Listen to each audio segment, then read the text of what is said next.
Welcome to Talk Cosmos, the show where Sue Rose Minahan and guests unveil astrology's ancient archetypes that continually build the collective experiences in our unconsciousness. Get ready to find your free will from your roots in the stars.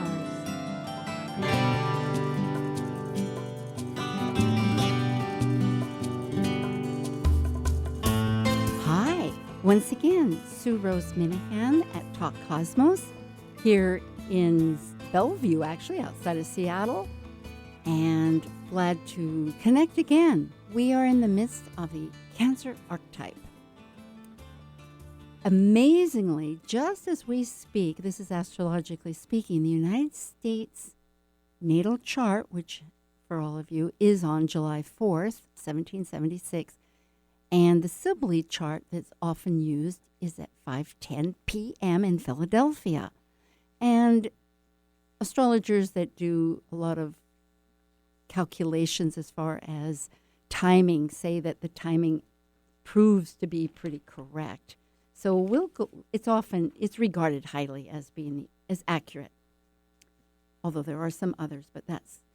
And with that, the lunar nodes are having an exact lunar return.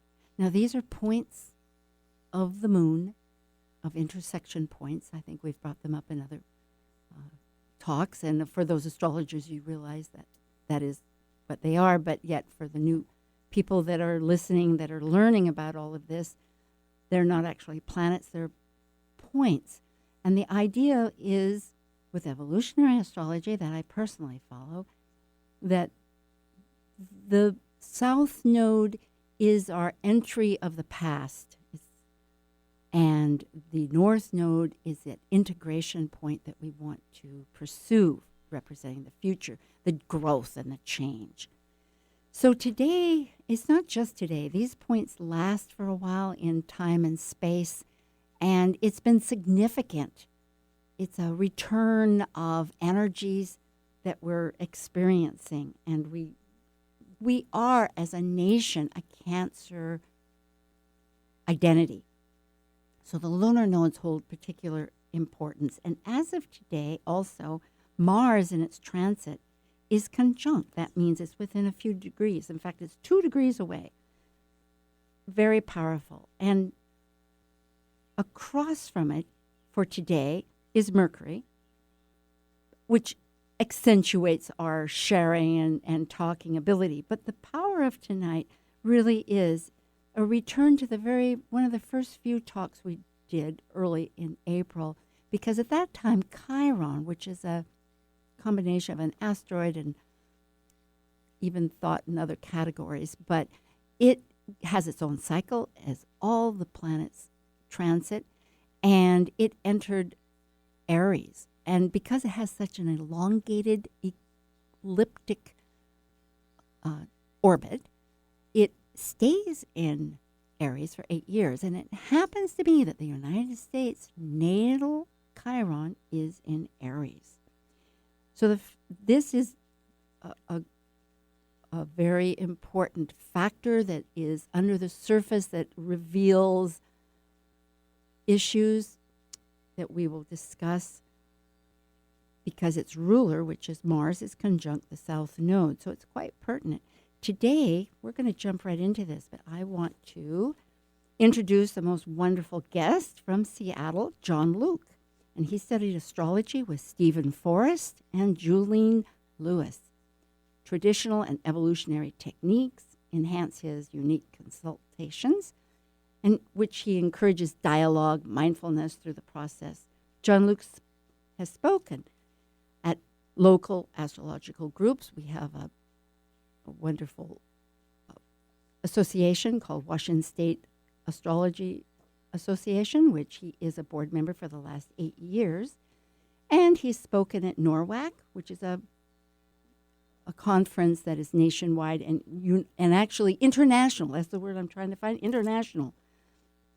John enjoys hiking, cycling. He pens poems, marvelous poems. He's a Sag and loves to travel in new places, including all our mental extravaganza adventures. So I welcome thoroughly John. Hi. Hi, Sue. How are you? Oh, I'm doing well. All right. I Thanks am. for having me on your show.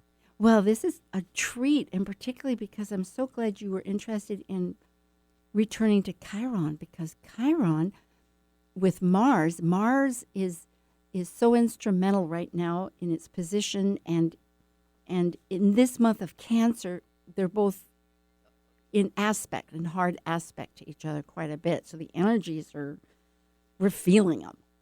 That is true. With Chiron going into Aries, so for Chiron, that means it's taking on a Mars kind of feeling. So warrior stuff comes up, and boundaries and aggressions and stuff like that. That's boundaries too. That is so true, because if you go forward, I was thinking far and forward, so I kind of said that mixed up, but one does come into boundaries. But this remembrance of warriors that you had brought up, that we are a nation of warriors fighting causes and also wars.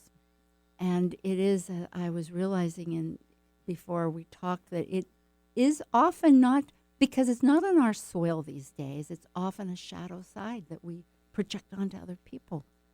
I think that's true. I think it's been a large part of our culture since the very beginning. And I think since the Vietnam War, that's been the veterans who come back from our wars haven't been treated very well. And so I think this is a time for America to look at that and see what can be done about it. Oh, we also mentioned earlier, remember, the U.S. is founded by people who were pioneers who left their countries and immigrated, and they kept going and going and went westward and westward. And I believe maybe we've run out of frontier. So what do the warriors do now? So that's kind of an interesting thing to think about. And maybe that's one of the things we're looking at with Chiron and Aries. Very true. Right. It is, and it's retrograde, it's ruler right now, so it's a matter of Right. looking inside of ourselves, Yeah. realizing there's two huge... Recalibrating the warriors inside ourselves. I was thinking. Yeah, what cause? Yeah, Right. what direction? Because Aries wants to separate, it wants to go forward, Right. but it needs to have, that's really the integration of mind and, well, it's being squared, this is astrological talk, but by Uranus, which is in Taurus, so that's spirit and matter. Mm-hmm. And it's really asking us to energize those domains of perspective Mm-hmm. and everything. In fact, it's opposing Jupiter, which is the of perspective. Well, there's a lot of food for thought here, and food for thought is a good word with Cancer, because food is and thought, and we're with Mercury there across. But when you're speaking of Vietnam and the warriors, it's so easy as a nation to have aggressions and to think of, well, I don't know if it's easy, but the point is that if we do shadow, if we don't own our shadow, I was just reading that in a wonderful book by, let me find this right away. The point is that if we don't own our shadows, we can't identify them when other people bring them up in front of us. And like William Blake, the great poet, said that to really unite out of the polarities is to bring form to heaven and spirit to hell. You know, in a symbolic fashion, saying that, so that we unite this great potentiality. So What happens to, just a question to put out there, when you have a whole lot of warrior energy that's all shadow and locked inside and doesn't have an outlet? Maybe that's something we have to look at as a country too. I love that. I'm so glad you said And so, that. like, well, asking a whole country to look at that, well, look at like you said before, look within yourself, I guess, and find those shadows. I guess I'm just repeating what you said. No, it's now is the time to do that, and Chiron is saying, hey, let's do that. yes. Yeah. And and it happens to be in our fourth house, which again, The home. yes. The family, right? the whole Cancer. And a lot of the time, where do a process. lot of aggressions may come out? Well, in a family situation. So that's interesting to think about too. And it's internal. It's our own cycle of personal attachments, what gives us a life in Cancer, as we've been speaking. And, people, we are immigrants as a nation, and people left often their country out of distress. Right. It wasn't just because it was, Yeah.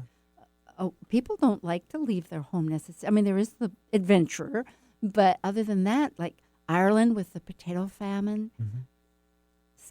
Religious freedom, Yes. oppression, so on and so forth, right? Yeah, the original Reformation in England. So these immigrants are strong people. They Think about are. it. Yeah, they are. And they've come out of trauma, which has a lot to do with our. Oh, well, we have to look at another thing. We have to talk about or think about people who are brought here against their will, right? Oh, that's true, too. And then the people who are already here, Native Americans. So it's quite a soup of things to work out, I guess. Yeah, I'm just thinking about that with Chiron, because you were going to remind us about the mythology of Chiron. Oh, well, yeah, I can. Oh, we're in Cancer. I want to say something about, I don't remember who the quote was from, but now is the time to change from weaponry to livingry. Ooh. So we have this huge defense budget, which makes a whole lot of weaponry, which is a bit much, I think. I think it could be put to better use. Change it into livingry, like putting into schools, putting into gardens, housing, right? Absolutely, and that's And really... we develop our home, Yeah, the national home. Yes. And Uranus in Taurus is really asking for those resources to unite that sense of spirit and matter into new resources that can build our south node. I mean, we all have a south node, and even though right today it is a nodal return, we're going to keep that natal south node, and it is asking us to unite it towards a manifestation for legacy, in Leo. And so that's well put. Good questions. In fact, we will have later at the half hour a time that people can call in. I'll give that number right now. It's 888-298-5569. I'll repeat it later. But if you have questions about how you might answer some of this, we'd be glad to hear from you too. There was another question well, let's go to Centaur. Okay, the myth of Chiron. Yes, so people All right, are this up to is date with us. Kind of from a talk that I gave. So Chiron, as a centaur, he was the oldest and the wisest, and the only immortal one. His father is Kronos, the god of time. His mother is Philyra, and his wife, or his consort, is Chariclo, another centaur. Kronos had changed himself into a horse to hide from Rhea, his consort, so Chiron was born half horse, right? Philyra was so disgusted by her son, she abandoned him, and she implored the gods to change her into something other than human, and she was changed into a linden tree. So Chiron grows up and he becomes a mentor. And like all through Greek mythology, he mentored everybody: Jason, Achilles, Heracles, which is Hercules, Aeneas, and Perseus, and he taught Orpheus how to play the lyre. Mm-hmm. And there's a god called Aristeus, and he's the god of cultivation. Chiron taught him everything. And Asclepius, the god of healing, was taught by Chiron. So he was like the guy you go to. So the centaurs all lived on Mount Pelion, which is in Greece, of course. And one night there was a party. The centaurs are having a party. You can't imagine Chiron participating because he was kind of bookish, and all the mortal centaurs were more rugged, I guess. So Heracles was at the party, and he got into Chiron's arrow supply. And not the regular arrows, but the poisoned ones, of course, because that'd be far more fun. So he's shooting arrows everywhere, and one of the arrows lands in Chiron's thigh. The arrows had been dipped in the blood of the Hydra. That's what made them poisonous. So Chiron, who's immortal, who can't heal his wound, and he can't die from the pain either because he's immortal, so he suffers. So in the end, he relinquishes his immortality, and he dies. And he's placed in the heavens as the constellation Centaurus, not Sagittarius. Sagittarius is a Babylonian constellation. So Chiron represents the planet, or asteroid, comet. Mm-hmm. What it represents is a wound that we cannot heal. But we learn to live with it, and we can help others because of it. And we can teach. Right. Right. Yeah. And through teaching, it helps that Right. that wound. I really registered. I'd forgotten that the first wound was the abandonment from the mother. Yeah. So right. here, that is rather significant because here, as a Cancerian country, our Chiron is in the 4th house, which gives it archetypally Yeah. a lot of significance in those areas that we are always demonstrating our security, our own private home. It's supposed to be, but Right. yet on the other hand, look what we have. We have homelessness everywhere. So And veterans, too, that have... we created this country, pioneers coming, wanting to settle, and they did, and it's really hard to live here, ironically. So it's that home base that is really hard to achieve here in America for a lot of people, I think.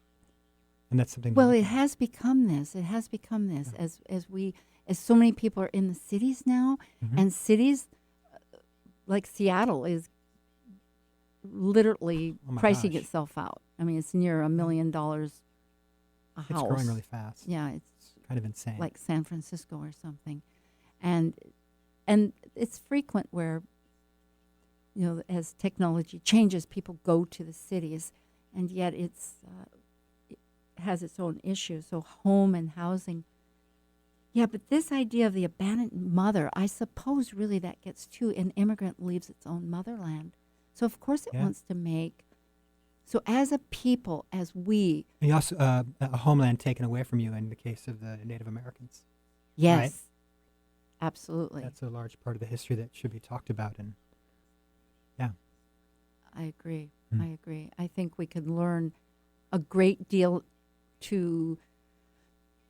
we can learn from the peoples, and we can also learn to remember to shift our methods of questioning, like what you were suggesting here, of asking where can we adventure within, or it's not just adventure, but where can we... It's reconfiguring and rethinking everything. When I was a kid, I was into history a lot, and I got to studying when the states joined the Union, and I thought that was kind of interesting. And then I was learning about the Native American nations too, and I thought, well, why couldn't they be admitted as states or nations?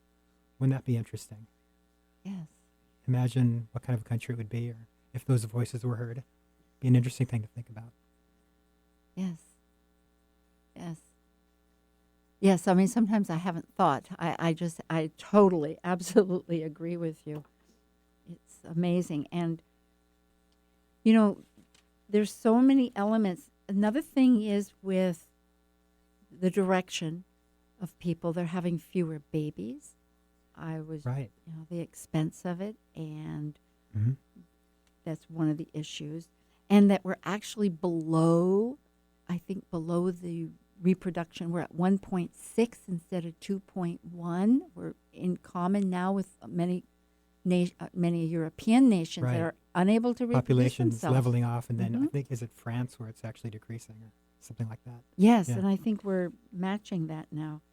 So these are factors that we need to really add to our perspective. We do have this grand grand square right now. It's a lot of energies, and it is asking us to really look at our roots. I mean, the 4th house is our roots. It's our foundation. And there's so many factors here. For instance, I was thinking that really right now we're focusing on our national identity of fighting for causes and the wounds of war, but the moon, Mars, Chiron, Uranus, besides Jupiter, they're all involved, all these archetypal energies connected. And in your questions, really, all of us, rather than reacting to shadows and pointing fingers, if we really stop and realize that this is an emotional, intellectual time to Well, it's interesting pursue. you said to stop Mars retrograde, slowing down, going backwards. and it's a square, so the energy's all like trying to move, and it's in fixed signs, which are the signs that we don't want to move. Yeah. So it's like stop, park, and look what's going around. What can you change? What can you do? Stuff like that. And well, of course, look within. Most important of all, what are you adding to it, or how can you help it change, or what's the best action you can take? And there's And, always and allow others to take their actions as well, and honor and respect those. Yeah. Right. It is.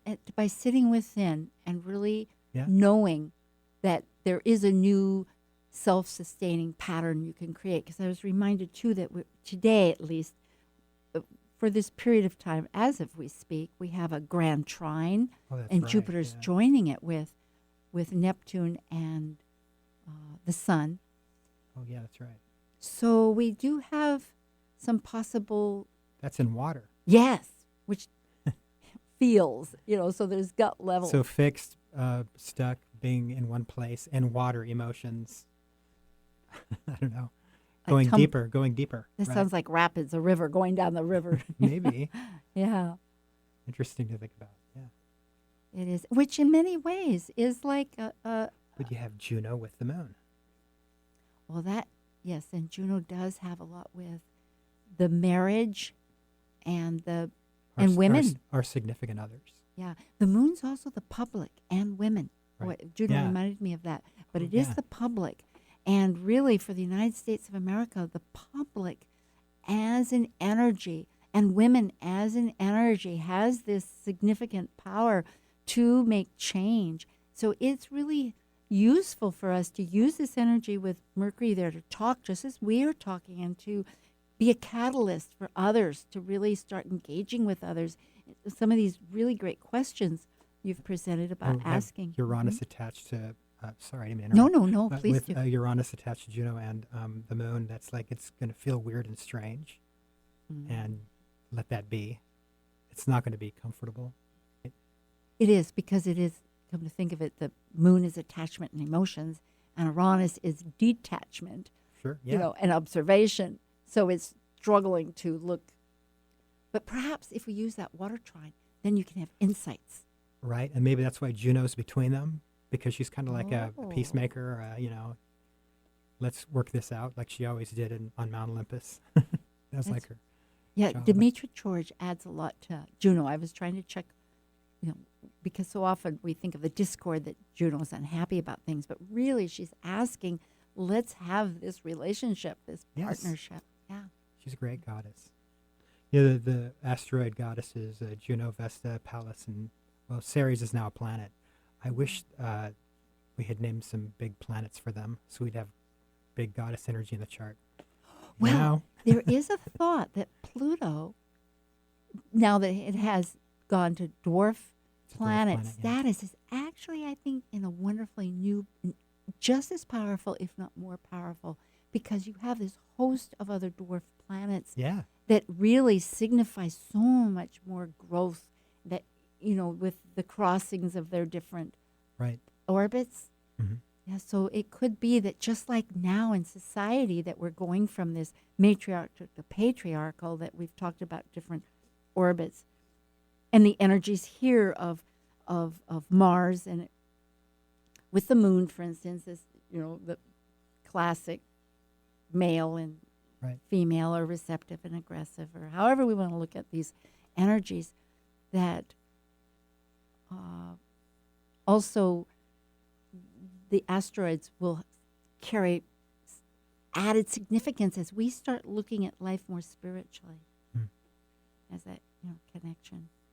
I think of the trans-Neptunians, all the Pluto-sized planets that are invisible between the big planets and the stars. And then you have, of course, the asteroid belt. They're there, but they're invisible, so they're very subtle. So we've had an astrology with very visible things, and they're very loud, but there's also undercurrents going on. And that's how I look at those. Beautiful. Yeah. In fact, that goes with quantum theories and the word subtle. And that reminds me that right now we need to bring up the fact that Mars physically is the closest it's been to Yeah. Earth in 6,000 years, except for 2003. That's just astronomical. Yeah, the power. And when it's close I've been like trying that, to look for it at night, but haven't seen it yet because of the clouds. So oh, come on, Seattle. Seattle. Give us a break. That's right. Maybe tonight. I hope so. Yeah, right. Yeah, so that means the closer it is, many astrologers, for instance, Rick Levine, who's here in Seattle, also that gives a wonderful monthly talk and has just now been changed check his site out, has new opportunities for people, often relates to the fact that when a planet's closer, especially when it's retrograde, it is closer, that's the ticket, it's loud, and we can hear it. So Mars being fire and rage and all that stuff, and we have fires going off everywhere. Well, that's also typical of the summertime on But Earth particularly now. now. Yeah. Yeah, Kilauea Mountain, it's amazing. I think there's a volcano that is getting active in Indonesia. I can't remember which island it was, but so now volcanic activity happening. Mars being a traditional ruler of volcanoes. And then we were talking earlier about Uranus and Taurus being the same thing, upsetting the Earth. Right? Yes, it is. And that mythology, too. You know, for those that follow astrology, not everybody follows the mythology as well, but really the significance of many of these features is metaphors. Metaphors are a beautiful way as I don't know if it's Gemini Brett that brings it up, but it's like poetry of the spirit. And I think that's a wonderful realization, because there is a lot of thought about how to comprehend. We're going to take a brief break, and let me remind people of our phone number. Do call. We would love to talk to you. You can talk about anything you would like about Cancer, your emotions, about Chiron, your experiences, or if you have a question, both John and I would be glad astrologically to respond. And that number, I'll repeat it twice. And there's two numbers, 888-298-5569. And I'll repeat it, 888, that's 3 8s, 298-5569.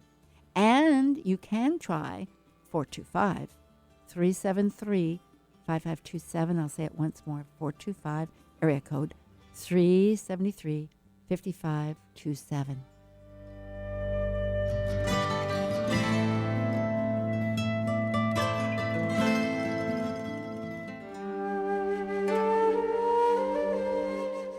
While we take a break from this week's edition of Talk Cosmos, let's take a look at this cycle's archetype. Currently, we are in the period of Cancer.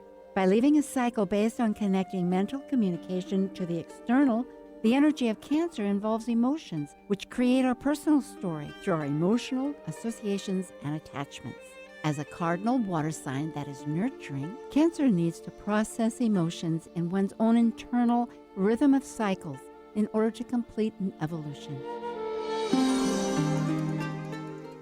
Salutations from space. This is storyteller Gemini Brett, and you're listening to Talk Cosmos on Alternative Talk 1150 AM, where we peek through the veil at astrology's ancient archetypes.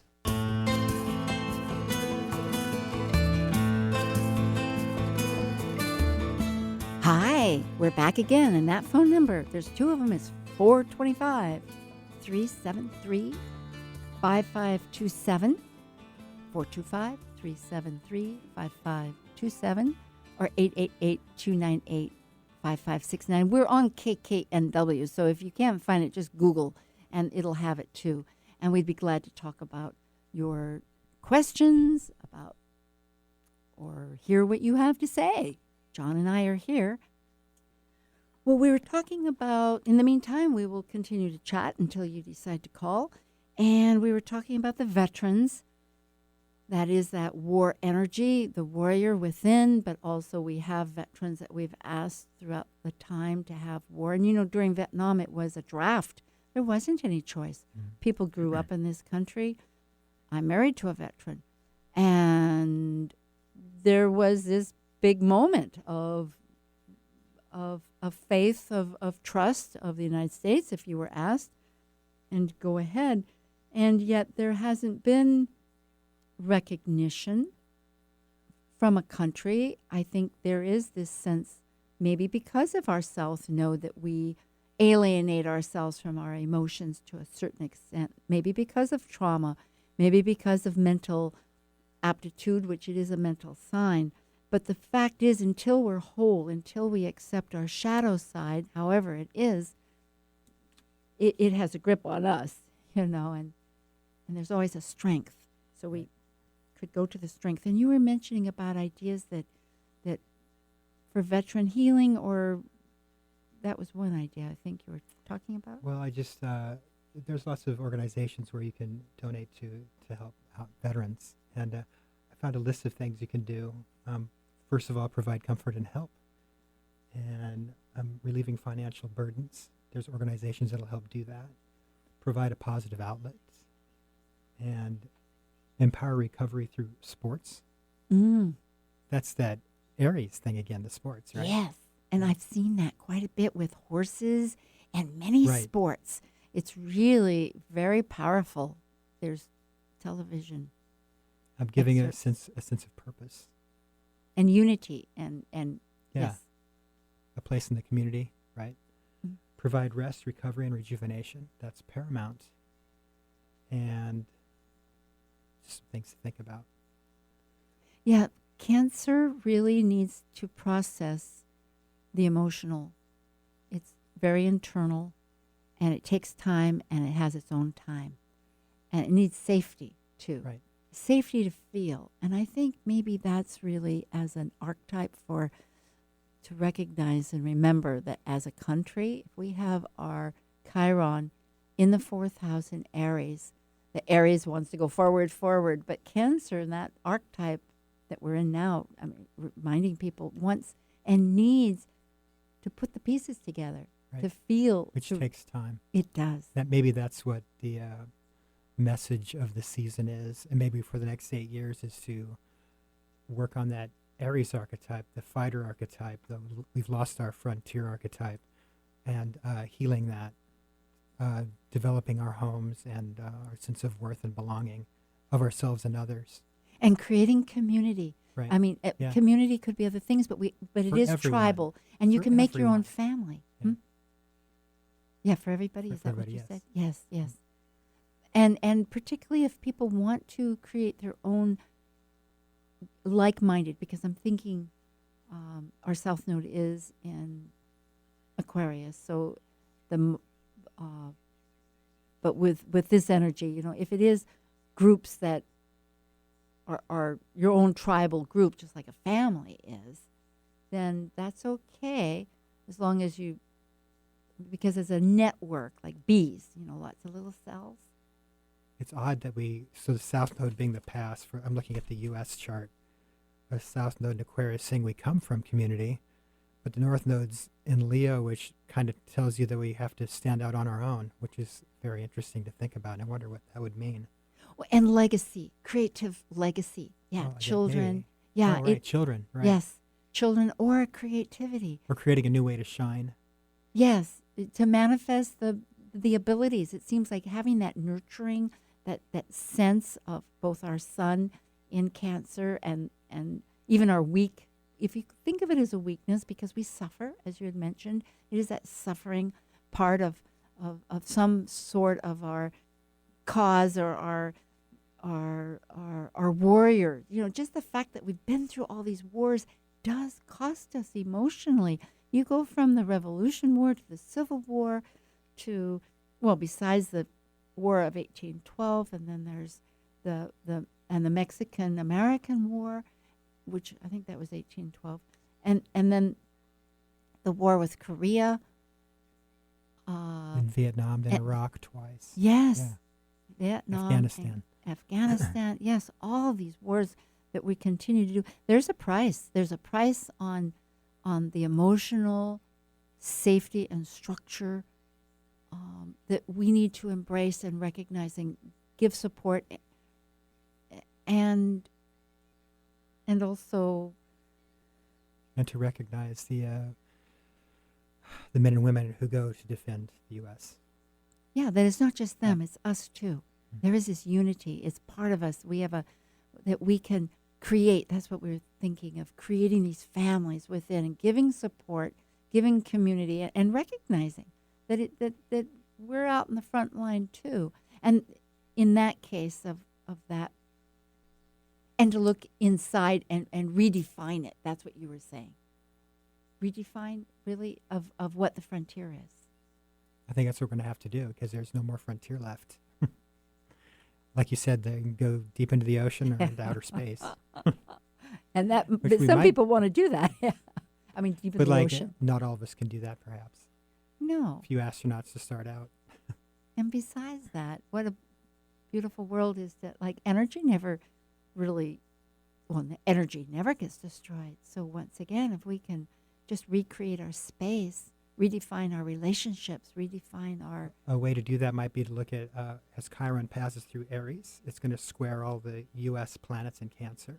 oh, So the first will be like Venus, and then I don't have the dates of these, and I kind of wish I would look them up. So early in the transit, it'll hit Venus, then it'll hit Jupiter, and then it'll square the Sun, which will be a big one, and then it'll square Mercury. that is, and they And spread so it's out spread early. all through Cancer. So as Chiron makes its way through Aries, it'll touch on each of those planets. And the first one, of course, it's going to square is Mars. No, it's done that already. I'm sorry, that's in Gemini. The first one it'll hit will be Venus. Well, it's squaring Mars just because it's conjunct. Exactly. true, yeah. So there are those personal planets. And for other people, just to remind you, for some of you that are listening that don't know the facts, there is 30 degrees in a sign. And so Venus is at 3 Cancer. Jupiter is conjunct it. That means it's also at 5 Cancer. The sun is 13 degrees, which I think there's a royal star. Oh, Pro- I'm trying to think. Procyon, Procyon, yes. maybe, yeah. And then the Mercury, which is always, because the personal planet Venus and Mercury never travel far from the sun. You can just see that Right. up in the sky. Mercury and Venus hang out together a lot. They do. So they might go a little bit ahead or before into us. I mean, depending on where the sun is, they might be in the next sign or the one behind. But in our chart, they're all in Cancer. That means they're all looking at the sun, and they're all looking at the moon, because the moon rules it. Cancer, and the moon is in Aquarius. So the first planet up is Venus. So Chiron squaring Venus will be very interesting. The national Venus. Venus being, well, resources, I think. Absolutely, and And our value. What do we value? That's what we're looking at right now. and it will be during the time that Uranus is still in. Well, in fact, I'm just thinking of Uranus in Taurus, of resources, of asking us of our values, which goes back to what are the concerns and the priorities that we have within. Are they spirit? Is everything measured? Is everything to be gained just for the self? How do we help the other? How does that help us? Families, here we are splitting families, just like we have, I must say. You know, when you look at the past, and that is Cancer, the light of the moon is the past. You know, as you had brought up with the Indians, taking them, putting them on reservations. Cancer country should really not tear apart families. I appreciate that. Especially since you have the South Node in Cancer, too. You well understand. I have the moon in No, I my have a South first Node house. in Capricorn. I have a North Node in Cancer. Oh, yes. Pardon me. That's what I meant. Yes. But yes. And I have the moon in. I have Chiron on the midheaven, so I kind of express that planet to the world, I think. So Mm.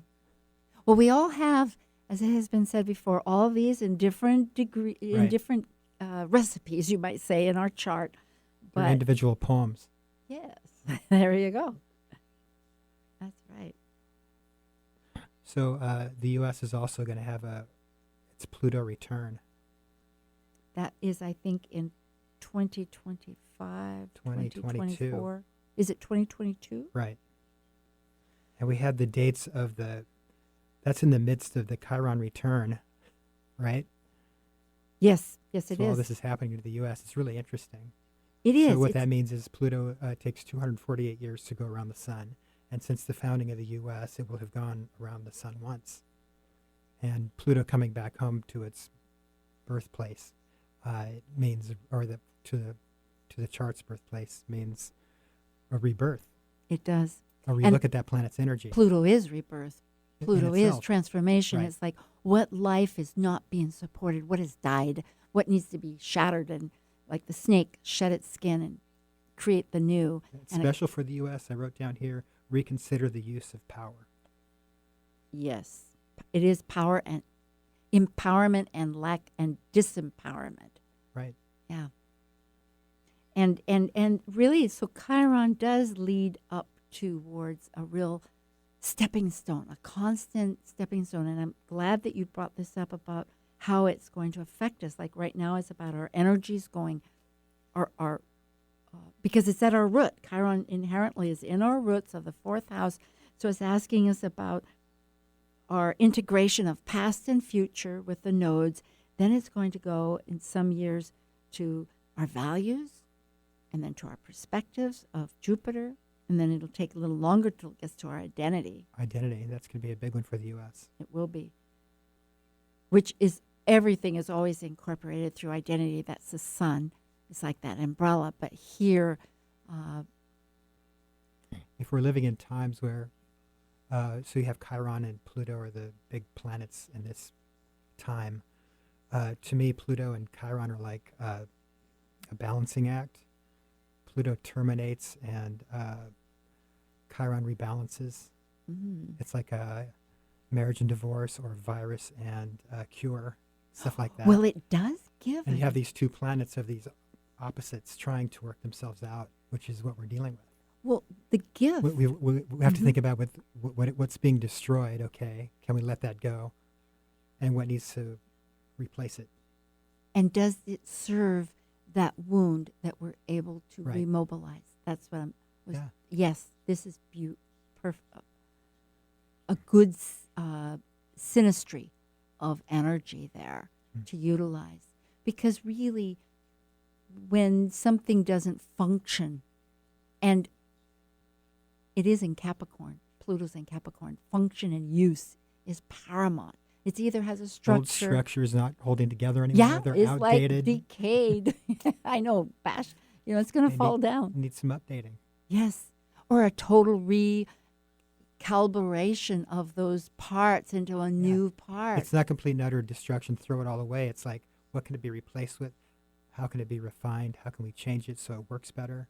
Yeah, Right? and How really can we update? with Chiron, I'm remembering too, with this wound of our in Aries, which presents our Aries needs to separate, needs to go its direction, but it's also how can that direction, as we were talking about, be focused on one's own ability within the self, but it is through teaching, through helping, through mentoring.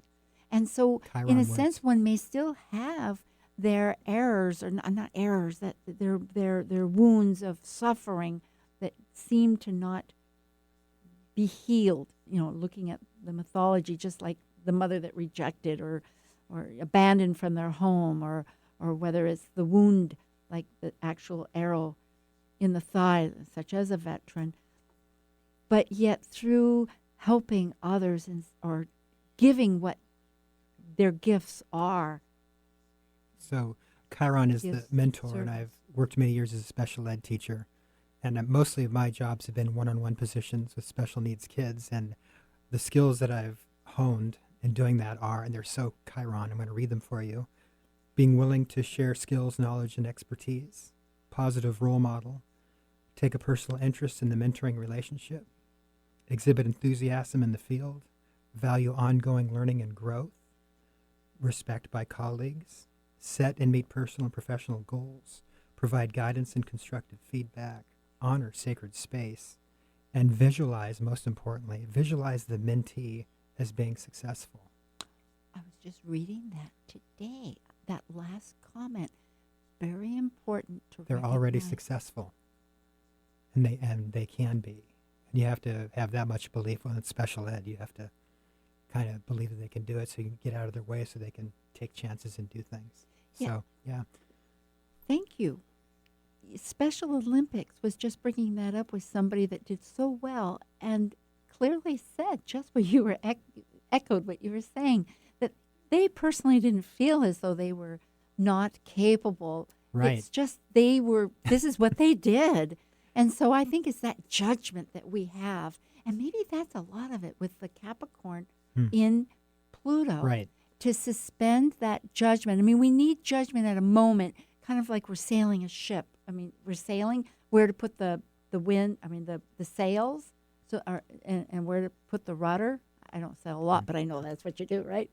And therefore, but other than that, you just tack and you go forward. You don't stay in that one judgment because it keeps changing.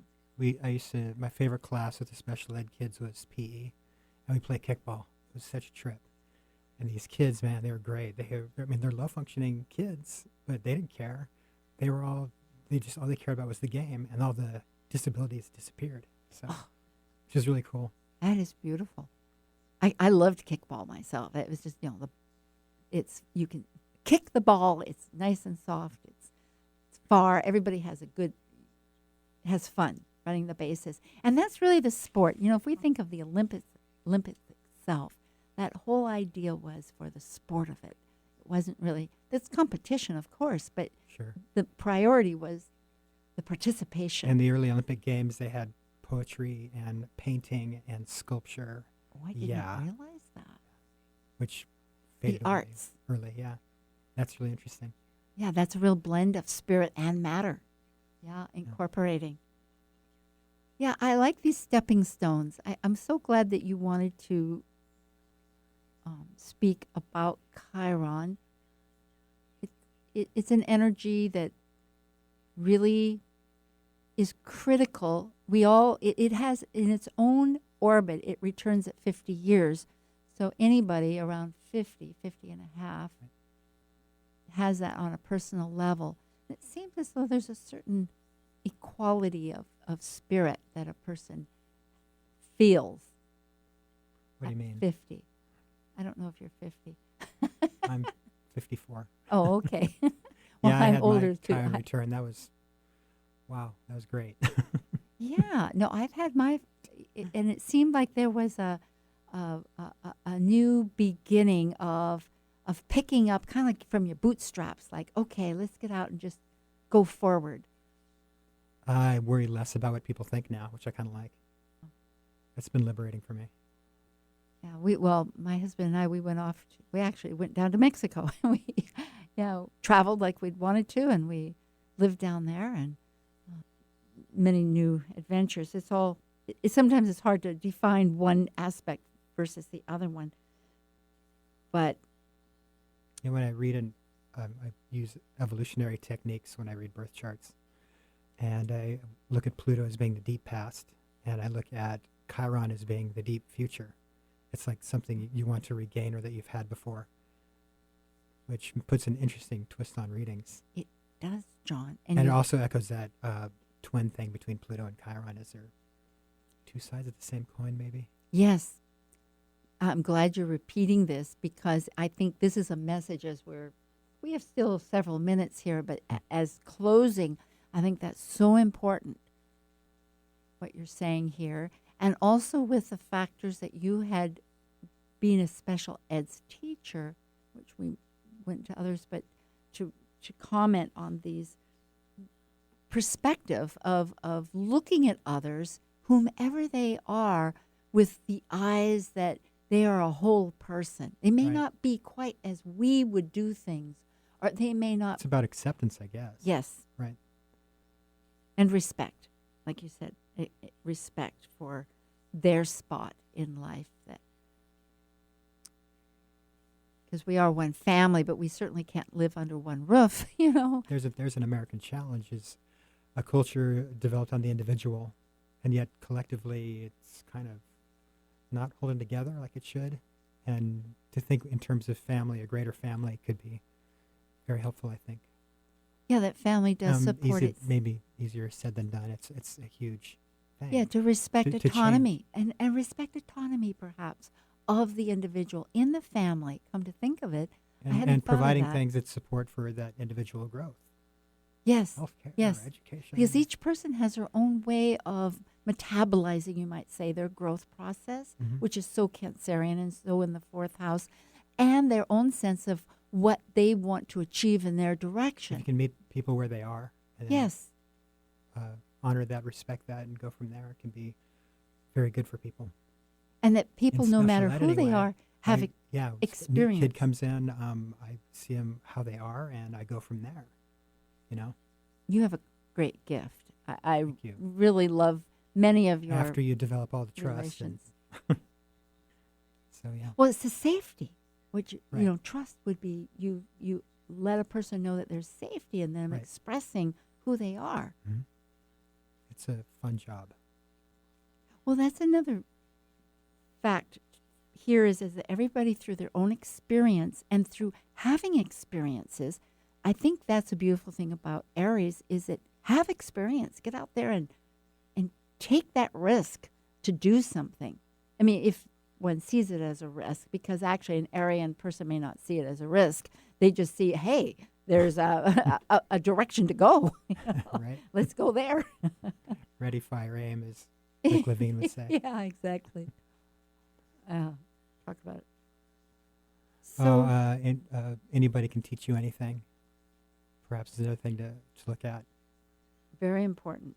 Yeah, share their that and the closeness, and to realize that there is an emotional closeness that we can bond through. Because if we have our South Node in Aquarius, which is mental, it's genius, it's trauma, it's so many things of potential. A whole bunch of individuals Yes. coming together to make a radical But we new do country. band Yikes. together on this common theme of having homes and having safety. And so by looking inside, we can reevaluate. We have a few minutes here. I'm going to right now just once again, remind people where you're listening, and that's 1150 KKNW. It's based in Seattle. That's Pacific time. And John Luke, an astrologer here in Seattle, traditional evolutionary astrologer. Traditionary. Oh, traditionary. Hey, that's a great term. Yes, has been speaking tonight. And you can find him on Big Blue Astrology. He's just now formatting his website. It's It'll not be up ready. yet. It's still under construction. We'll get there. It'll be soon. I Yeah. know you've said that. And so you can check him. And next week, we actually have Liz Mouchette, who will be returning. She opened us back in April 7th, and she'll be talking about, we'll continue Cancer because we have 2 more weeks of Cancer, and we have quite a few things we should mention. And we have a few minutes here we can still talk, you and I, John. So I thank you so much, Val. Thank you again. And that is that we have this eclipse coming up. All right. Yeah, it's on the 12th here in Seattle. Opposite Pluto. Oh, our natal Pluto. Yes, absolutely. So it is looking for us to really, it's with everything we've spoken of now with this conjunction, except the moon, of course, has moved from Uranus. It'll go, as it does, it goes 2.5 days. It keeps moving its signs. It'll be with the sun at 20 degrees Cancer. So if anybody has that in their chart or a cardinal sign. But yes, Stand in your power and authority. yes, opposite. And the transformation. Looking at where is it that perhaps the structure needs to shift or become more personal. I think there's going to be a lot of transits like that through this Chiron season.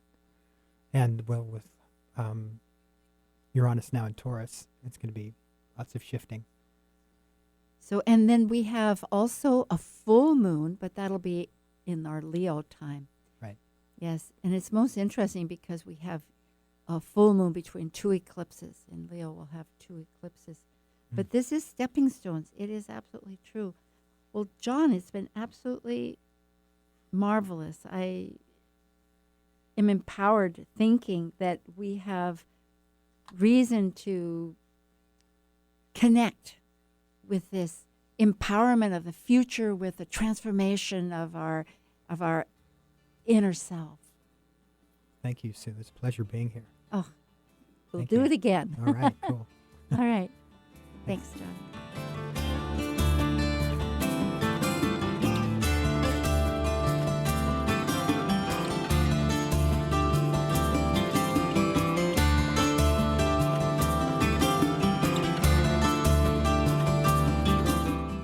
Thank you for listening to Talk Cosmos, the show where Sue Rose Minahan and guests unveil astrology's ancient archetypes that continually build the collective experiences in our unconsciousness. Be sure to tune in next Saturday at 6 p.m. to continue finding your roots in the stars.